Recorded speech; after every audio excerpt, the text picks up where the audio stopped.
The streets, roads, and dusty lanes of Colombia have been fertile territory for myths and legends, since before the arrival of the Spaniards.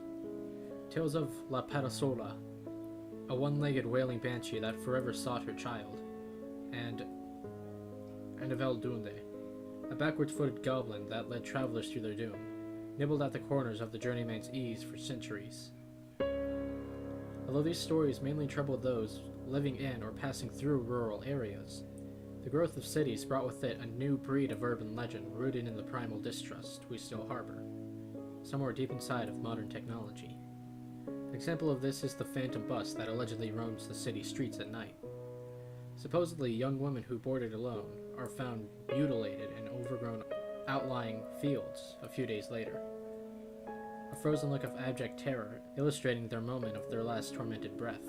That being said, given that you're certainly not a young woman, at least not the last time you checked, and that it's 5:30 on a Tuesday afternoon, phantom buses and handicapped gremlins are the last thing on your mind. You've been using Bogota's public transportation system for over 2 decades, and your greatest concern is that the traffic levels have become all but unmanageable since the last mayor took office. However, home is about 80 blocks away, so your only choice is to wait until the right bus comes along. Walking would certainly take longer than putting up with any traffic jam. When the bus displaying the route sign you're hoping for shows up, its advertised fare is 200 pesos lower than the standard going rate these days. This usually indicates that the vehicle in question is older and a bit more uncomfortable than most, but no bus rider in the history of the city has ever given a damn about that. Folks that consider themselves richer and above this mode of transportation pay 7 times as much to get around by cab, and statistically expose themselves to a higher chance of being mugged or robbed. More power to them, right? Never one to avoid seeking further discounts, you ask the wizened driver if he'll let you aboard for 1,000. The wrinkled, musty-looking man's eyes never leave the road as he silently takes your bill and slides it in the purse hanging from the bony deer stick. Satisfied, you turned your attention to the cabin. What would make this ride ideal would be an empty seat. Curiously enough, considering the time of day, there aren't enough passengers on board for anybody to be standing. A few available spots are in sight, so you choose the one on the left, towards the middle. Both the aisle and window seat are free, and you sigh contently as you sprawl out on one, with your knee nested on the other. This particular trip should be over in no time. The driver's radio is off and your phone battery ran out an hour ago, so you pass the time staring out the window, watching vendors ply their wares and car drivers nod along to whatever music they're enjoying. Your position eventually starts to take a toll on your back, so you straighten up and take the chance to examine your fellow passengers. None of them seem to be riding together, given that everyone's quietly facing the front of the bus. They are also all uncommonly old. Not in the sense that they're all over 100, but in the sense that nobody seems to be under 75. You find this a bit odd, and for a brief moment, the idea that you don't belong here flashes through your mind. It's a silly thought, but combined with the bus's particularly strong, although not necessarily atypical, smell of must and metal, it makes you look forward to the end of the trip. Nevertheless, as there are another 30 or 40 blocks to go, you look out the window again, and let your mind go where it will for a while. The sight of Pacho's Bakery pulls you out of your reverie 20 minutes later. You get up and make your way past your silent companions to the rear exit, where you hunt for the little silver button that will let the driver know you've reached your stop. As you spot it above the door, you realize that nobody's boarded or left the vehicle since you've got on, which is particularly weird for rush hour. Shrugging it off as a weird coincidence, you press down on the button and grab on the... You were sitting in your seat, facing the front of the bus. What? What the hell just happened? You look around and see that everybody's still where they were a moment ago. Trying to make eye contact with them is fruitless, since they all seem to be lost wherever it is that old minds wander. The thought of saying something runs through your head, but you decide against it. What would you say anyway? You're probably so zoned out that you simply imagine getting up to ring the driver's bell. That's probably it.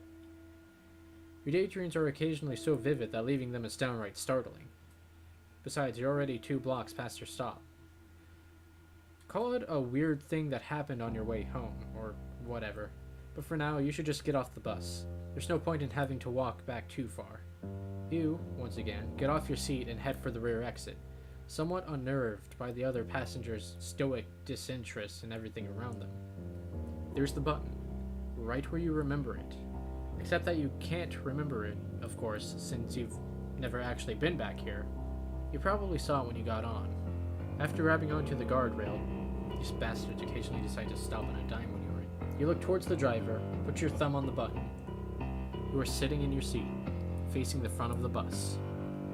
A piercing chill runs down your spine, and instead of fading away, it spreads through every one of your extremities. It's not a shift in body or ambient temperature. It's the chill you feel when you're suddenly consumed by the level of fear that slightly precedes terror. Something really messed up is going on here. You don't know what it is, but you want out. You don't want to be here anymore. A feeling of bitter solitude is now gnawing at your mind. Whatever these people around you are thinking, they clearly don't give a damn about what's going on with you. Therefore, you once again decide to avoid saying anything and simply lift yourself out of your seat, not processing the fact that you did it with less agility than should have been the case. All you want right now is to get off the bus. Besides, it's already advanced more than 10 blocks past your street, which suddenly feels like a distastefully long walk. This is all secondary to the point at hand, however. You have got to get off this damn thing. As you make your way back, an old lady in the back row looks up at you. Her expression tells you nothing, but the way it fixes on you, on your torso, to be precise, as if you were just another chunk of the vehicle, further spikes the almost overpowering sense of dread now coursing through your veins. Whatever, you can't panic. Not now. You stand at the back of the bus, and instead of going for the button, yell at the driver. You yell at him to stop, to let you off, that you've already rung it twice, but nothing comes of it. You curse at him, tell him what he'll die of, and wish great evil upon his kin, but the door remains unmoved. The man is not listening, nor does he care, nor does he want you to get off. But you don't give a damn about what he wants or doesn't want, so you grab the bars, take a step back for momentum, and send a solid kick into the right column of the hinge that you're sitting in your seat, facing the front of the bus. It takes a moment to register, maybe more than a moment, maybe it's a full minute. And as you realize that the bus doesn't want you to leave, you also realize that your right knee hurts with an unnatural piercing sharpness. It's the same leg you used against the door, and now it feels like it's all but broken. This quickly becomes a distant concern when you attempt to massage it, though, because that's when you notice your hands. These are not the hands of a 25-year-old. They're wrinkly, set with well-defined veins, and even lightly patched with liver spots. As you study your hands and arms, cold terror envelops every corner of your psyche. You touch your face and feel wrinkles and whiskers that didn't previously exist upon your cheekbones. Your head is patched with a few anemic strands of hair. As your fingertip grazes your coarse scalp, a spark of electricity shoots through it, down into the most private recesses of your being. Your eyes dry up, opening wide and unbelieving, and you feel a 7-ton lump of horror coalesce in your otherwise paralyzed throat. You must leave this evil bus. You must leave it at once before it finishes what it's begun. You carefully make your way off your seat. No need for any further injury, and head towards the front, towards the driver. Perhaps you can reason with him, or perhaps you can club him to death with a flashlight or something, since there's always a variety of trinkets and gadgets at the front of the... You are sitting in your seat, facing the front of the bus. It takes a good 5 or 10 minutes for you to come to terms with what's happening to you, to understand that your life is vanishing before your eyes. Your hands are now like those of your grandmother. Your back hurts from its base all the way to your neck, and your eyes can barely focus on the huge signs posted above the windows. Even though your mind isn't as sharp as it should be, it takes you a while to determine that you should make another attempt to exit. Perhaps violence is not the answer. Perhaps you can gently pull it over. Perhaps if you treat the bus like a living, gentle being instead of like a demonic machine, it will let you out. Perhaps. The old woman is looking at you again. You notice her blue jacket, which is much too big for her. If it were a blouse of the same size, it would loosely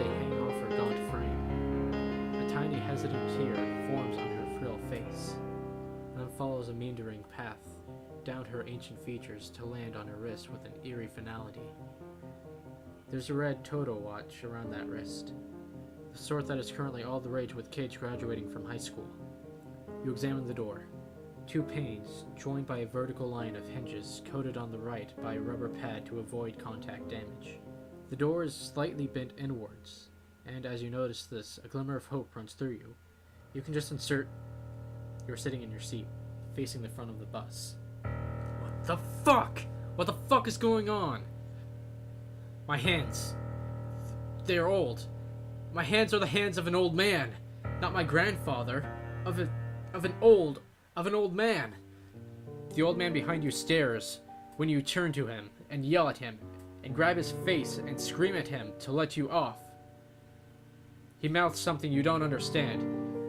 His teeth. His blood. Your teeth. Oh my god. My teeth. My teeth are like tiny. They're dust. They're... What the hell? How long have I been on here? Fuck. Fuck this. I'm breaking a window with my elbow, even if it breaks. I don't want to die in here. No more of... You're sitting in your seat, facing the front of the bus. After a long time, you glance down at your hands. They are the gnarled, rheumatic, blood-splattered claws of a hag that's seen more than one generation's share of horrors. A hag? A hag is not the right word. A hag is a woman, right? At least, so it was in your mother's stories. Like those of La Patasola. Your knee still hurts, but not as much as your elbow. It feels like it's shattered. Ah, yes. This bus. You must get off of it. You know you must get off of it now. You do not remember why you must, but it is imperative that you do. It is urgent. It was urgent. You're so tired. You try to lift yourself off the seat, but your knee buckles under your weight. It is by chance that you fall back on the bench. You must get off the bus. You remember these buses. They used to take you to work. You steady yourself on the bench. You will try to get off the bus, but in a moment, you must rest. The bus can wait. You are sitting in your seat, facing the front of the bus.